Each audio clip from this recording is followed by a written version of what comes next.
Hi everybody, this is Cloud Conversations. We're going to talk about understanding CMMC. My name is Greg Peterson. I'm a principal consultant with RKON. I focus on our compliance work. Yeah, absolutely.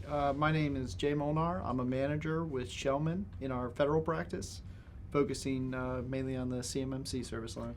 Which is great. We're going to talk about that. Perfect. So can you translate what CMMC is and just overall what does it mean? Yeah, absolutely. So CMMC is the Cybersecurity Maturity Model Certification. So essentially what it is it's a validation mechanism that the DoD has started to put in place for defense contractors to demonstrate that they are implementing cybersecurity requirements when handling and safeguarding DoD information. So Department of War. I'm going to make that mix up the whole session. That's fine. Yep. We're all getting used to it. So who has to use, or how would I know I need CMMC, I guess would be the best thing. Yeah, so the main audience for this regulation is our defense contractors. So the defense industrial base, which are, it's anybody that's doing business with the Department of Defense or the Department of War. So usually it's kind of in two buckets. One is the controlled unclassified information piece, so developing some sort of technical specifications or designs or something like that for a military component. And then there's kind of the federal contract information, which is invoices, parts lists, things like that you send off to your supplier. But overall, it's contract driven. So there's a requirement in one of the clauses with your contract that's either flowed down to you in a new contract or in an option with your existing contract with the Department of Defense. Okay, so I would know I have to do it because it's written in a contract I sign? Yes. And what information does it give it? Are there different levels of CMMC? Would it tell me what I needed to do, when I need to do it by? Mm-hmm. Yep. So there's a couple different levels for CMMC. So there's level 1, which deals with that federal contract information that I was talking about. That's more a self-assessment attestation. So that's more of just a couple cyber hygiene controls, and you're just self-attesting to that. Right. There's a level 2 self-assessment, which is you're just attesting to the 110 NIST 800-171 controls, and these are all things that are laid out in your contract as determined by the Department of Defense.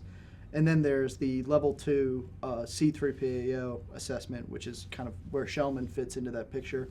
We're the third party that comes in and assesses these defense contractors for those assessments. And then there's one more tier of the level 3, and that's where the Department of Defense's assessment arm comes in, the DIPCAC, and they conduct that level 3 assessment.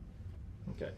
So you said this is a certification. So how does the certification process work? I'm a company, I have a contract that says I need CMMC level 2.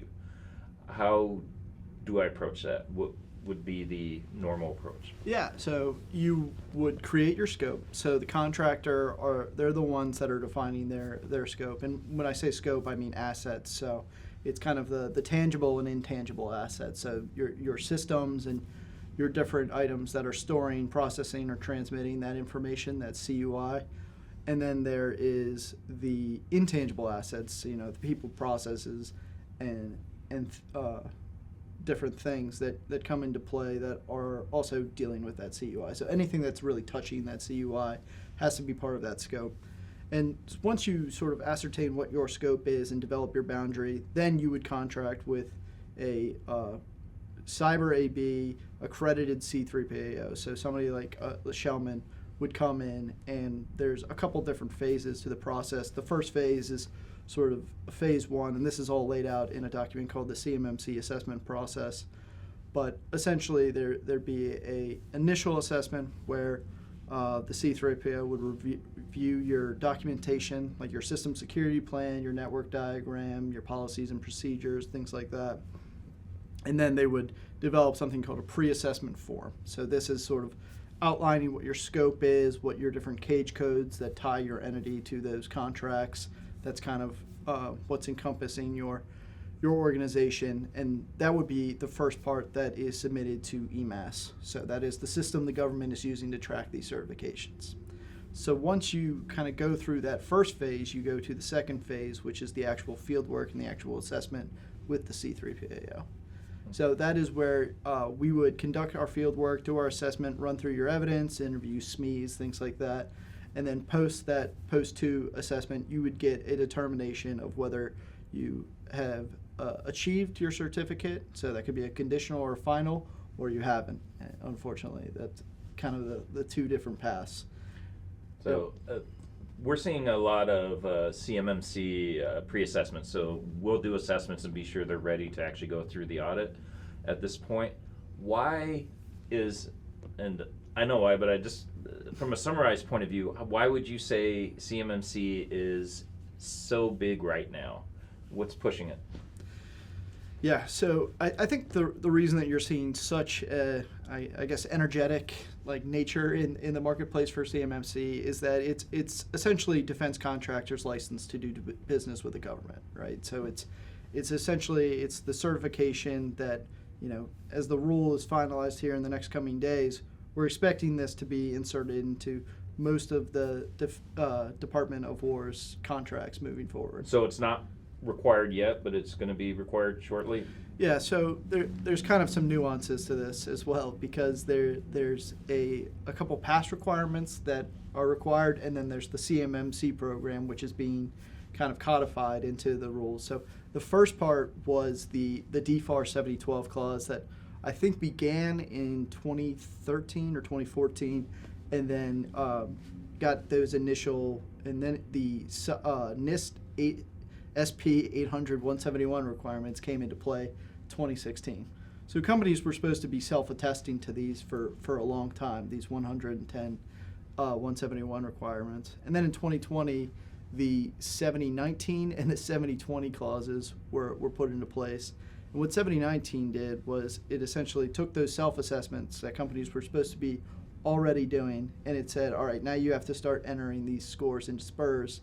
And what the 7020 clause did was the DoD stood up an assessment arm, the DIBCAC, the Defense Industrial Base Cybersecurity Assessment Center, and they started conducting double checks on those SPURS scores to make sure that these are already going into place.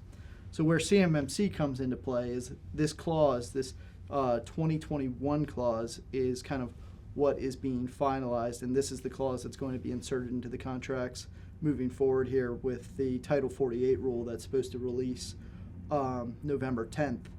And essentially, there is a Title 32 rule, the 32 CFR, which was finalized in December, which actually set up the foundation. So the program is in effect because it has been codified in that 32. So that's where all of the bones of the actual assessment, the certification, and all of that, all of those different nuances with the actual program itself, that's already been finalized. That's already been codified. So that's why you're seeing the uptick in all of these level 2 assessments and people starting to get their certifications because they can.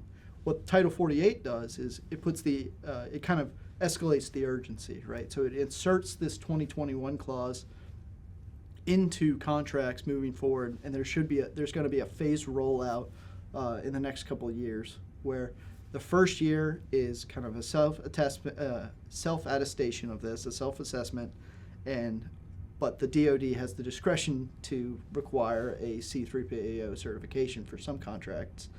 In level 2, that C3PAO requirement is going to be, you're going to start seeing that into the contracts. And then by year 4, all of these contracts are going to have that requirement.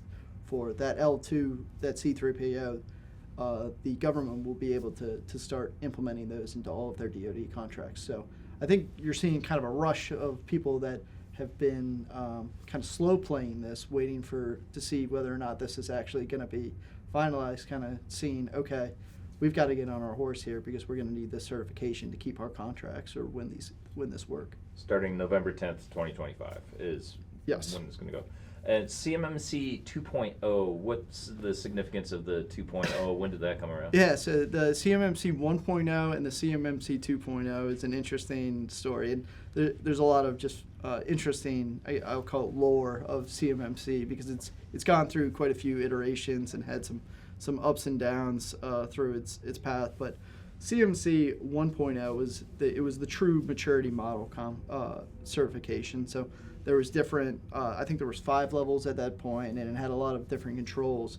It was reimagined, I think, when the new administration came in to kind of go back to that one, the NIST SP 171. And this was the Biden administration, so I think this was November of 2020 or 2021 that CMMC 2.0 came in and essentially just laid out that model of those 3 levels. So the level 1 of just, I think it's just the regular cyber hygiene. Level 2 is the 171, 110 controls, and then level 3 are it's the 172 requirement. So it's an enhanced subset or an enhanced list of the 171 controls.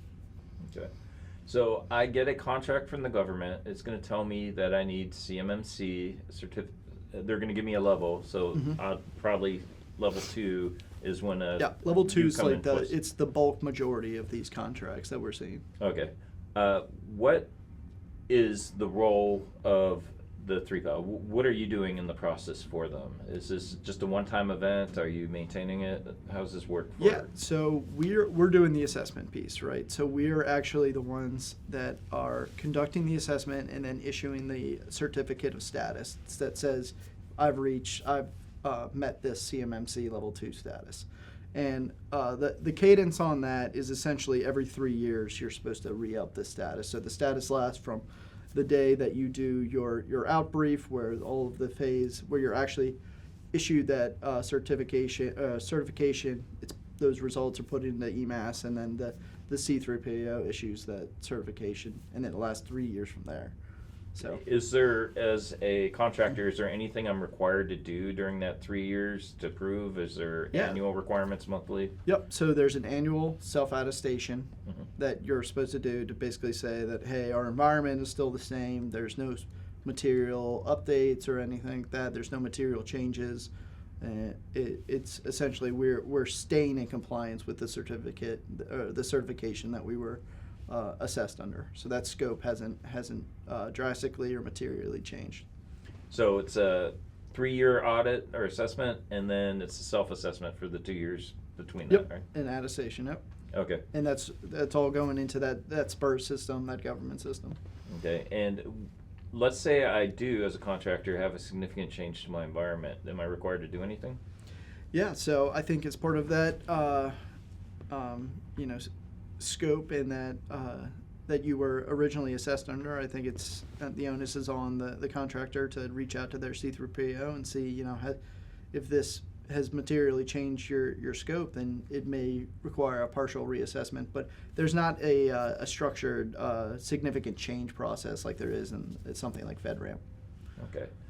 So do I have to reach out for the Department of War for anything, or they just have it in the contract, and then I, as basically a supplier at this point, just reach out to a showman and I do everything through them? Or is there any time I'm actually communicating with the Department of War?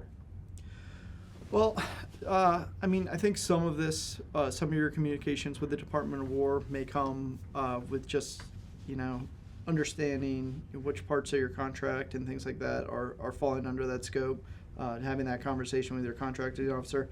As I'm aware, from the C3PO side, we don't have a lot of visibility just between the organization seeking certification and their relationship with their contracting officers. But so we don't get a lot of visibility into that.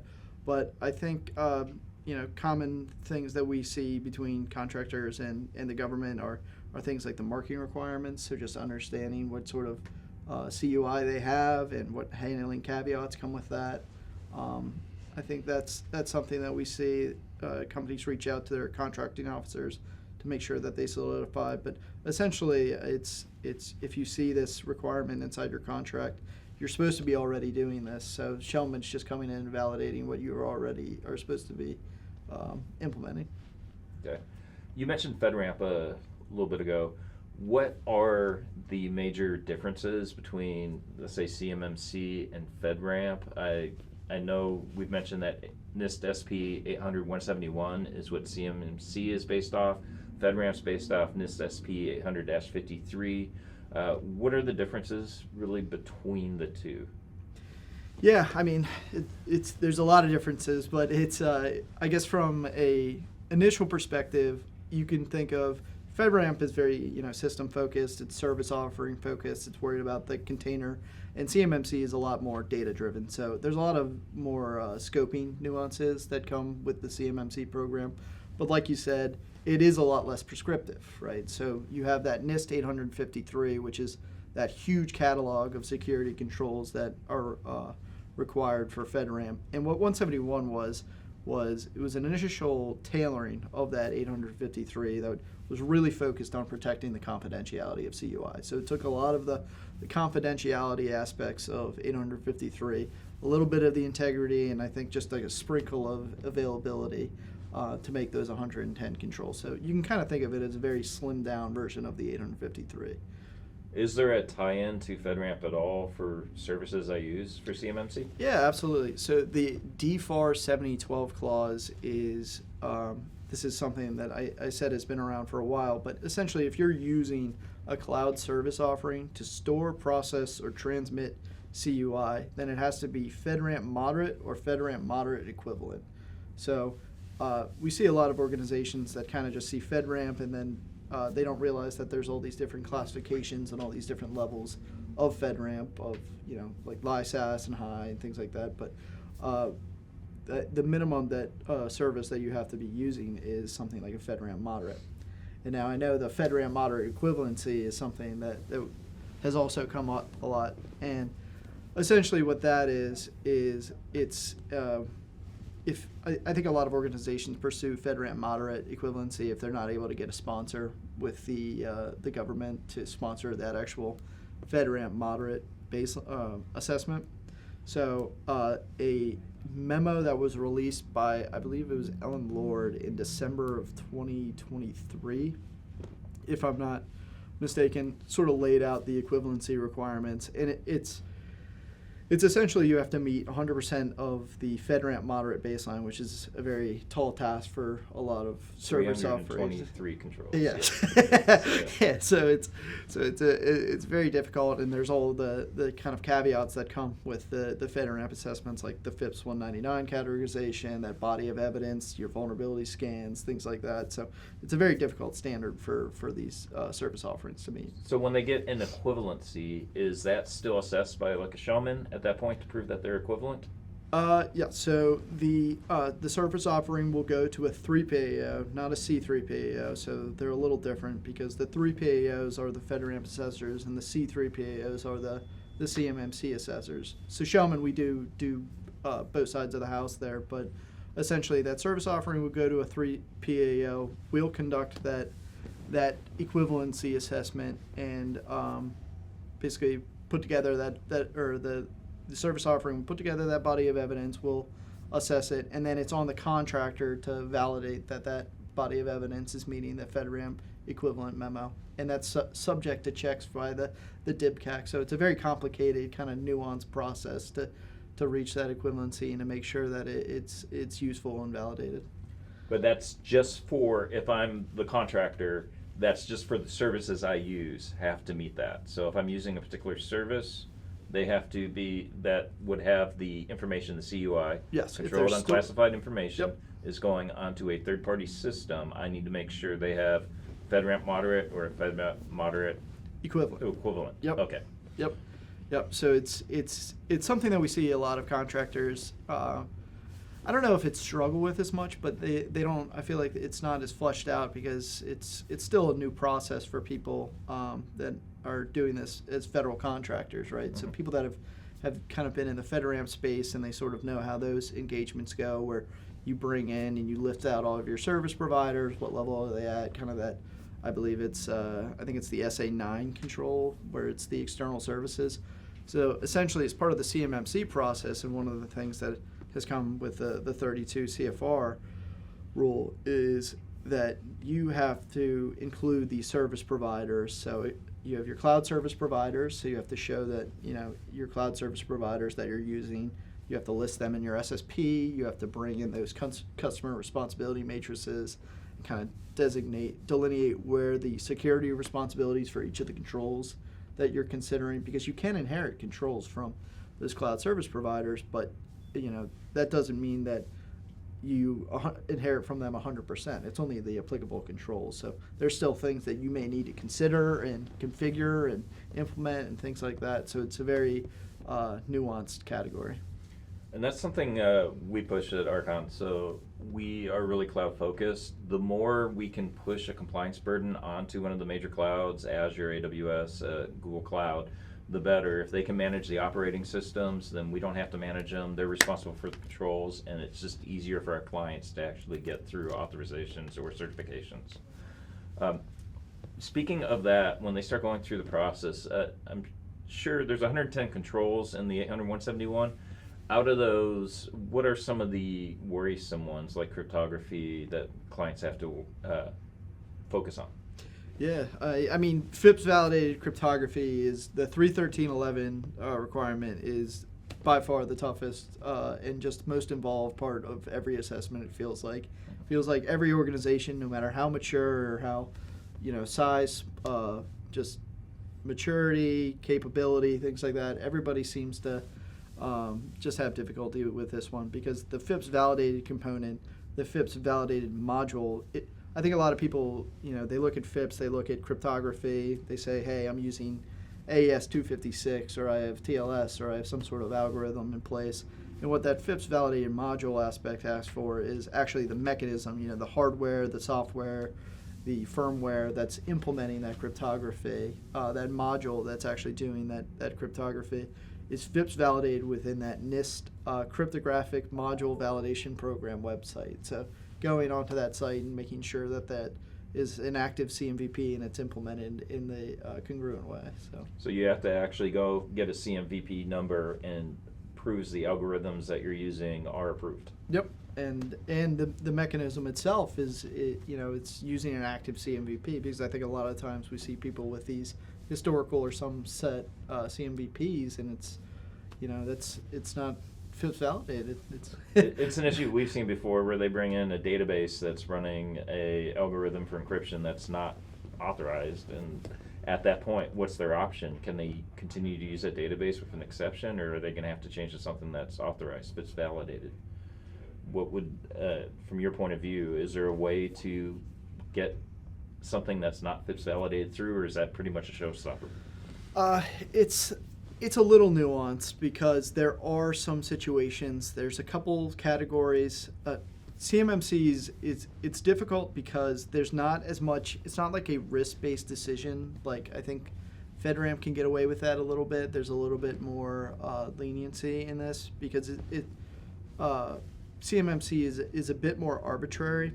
We have found that sometimes you see with like the Apple and maybe some of the OSs that are implementing security, when they're outpacing the CMVP program, because it can be delayed, and you can see some of these OS versions really outpacing its actual certificate, so it doesn't match up one for one with what encryption they're using.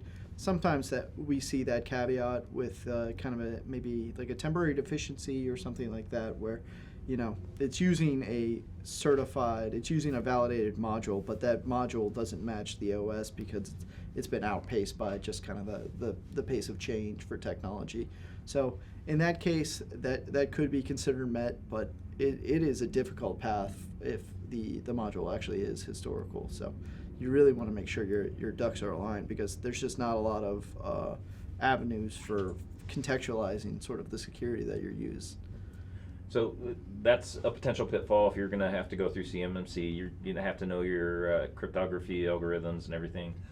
What other pitfalls might companies have when they're trying to achieve? What are you seeing when companies come for certification? Yeah, I mean, from a control base, like I think the companies that we've seen, just because the program, the actual CMMC assessment program is so new, I think we have a lot of early adopters and people that are fairly mature organizations that really just want to get ahead of this, and so I think their technology stacks are usually pretty good, and it's not typically like something like FedRAMP where there's so many controls that it's a lot more onerous for them to meet all of them.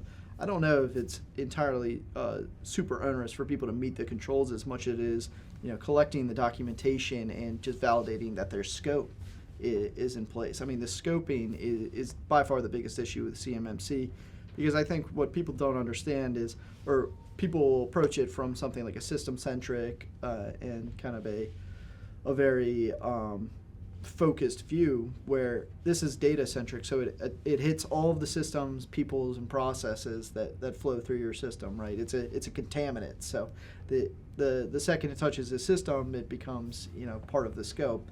And I think people they don't consider all of the items. So I mean, endpoints, printers, things like that. They'll all have to have this stack of security controls. So it can get a kind of overwhelming for some of the OSCs that come in.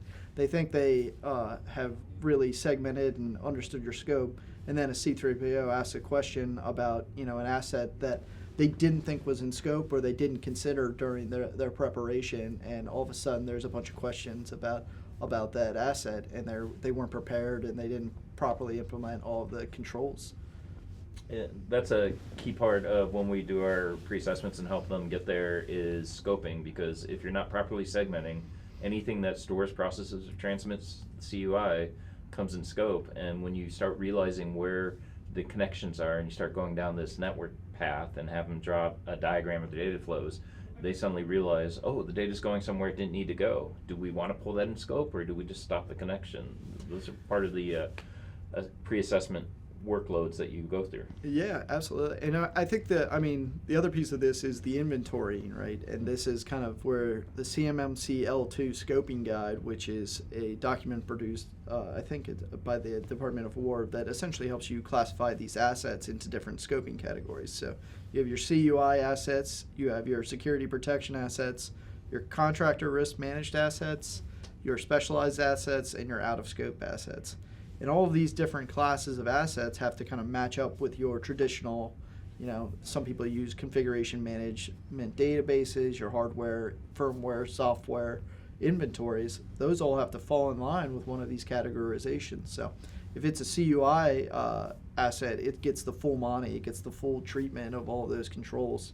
And then the handling caveats kind of go down from there. But you see something like the CRMAs, these might be, all right, I'm using an endpoint, but it's not processing, storing, or transmitting CUI, but it is within this environment that I have, so it's considered this. So I have to list it within my inventory and within my SSB, but I have to demonstrate basically how I'm separating this from those CUI assets, so it's not, to use the metaphor that I had earlier, just contaminated. It's not being mixed in with that scope.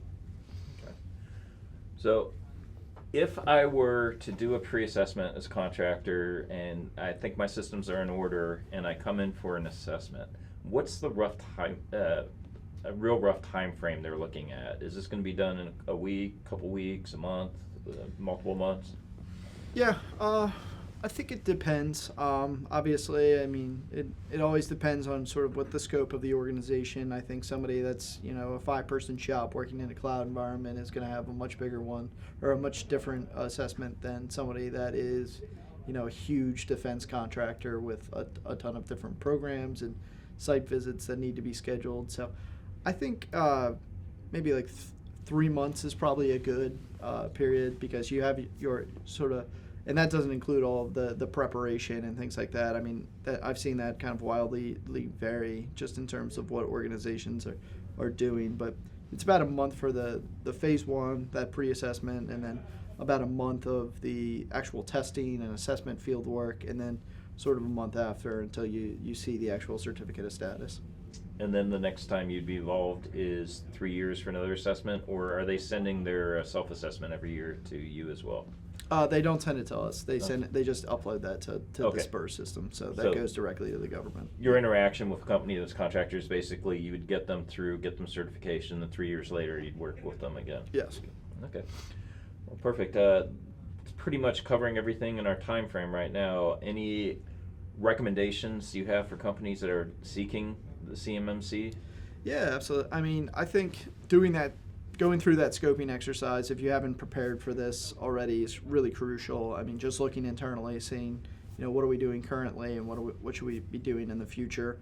I think contracting with some sort of RPO or registered practitioner, doing some sort of consultant or advisory if you really don't think that you have the capability in-house to sort of mature this process. I think that really helps because there's nothing that it creates more friction and creates more difficult of a timeline than somebody in OSC that isn't really prepared or doesn't know who their SMEs are, don't know what their scope is entirely, and they're just kind of pulling evidence together at the last minute. Because, I mean, this isn't really a sprint. This is something that should be sort of done continuously. So organizations really want to have their ducks in a row before they go into the actual assessment, because there's not a lot of, I think some people think that it's more of a risk-based decision, but this is a very black and white assessment. So there's not a lot of gray area for the C3PAO to operate in, and there's not a lot of remediation avenues for the OSCs. So you really want to make sure that if you're going to do this assessment, that you're ready to go when it comes time. So enlisting some third-party help and kind of finding a shepherd to guide you through to the certification would really be helpful. Excellent. And then I do have one more thing for the level 3. I know that we're starting to see this more and more with the phase rollout. It's just kind of that implementation of that phase 3. And I think one of the considerations is kind of looking at that level 3 scoping guidance, because it is different than the level 2. And this is going to be the part that is assessed by the government's assessment arm. But some of those categories that I was talking about earlier, like the contractor risk management assets, the CRMAs, you may want to consider future-proofing those, because we're starting to see these level 3 designations more and more. And that requires, treating those CRMAs almost the same as CUI assets in that case. So that brings an entirely new part of your scope into play. So that's just something to consider when you're trying to future-proof your environment. And the government contract will tell you what level you are on Correct. that. So, yes. Okay. Well, perfect. Well, I'd like to thank Showman and you for coming out, and for Karasoft for hosting. But that's our talk.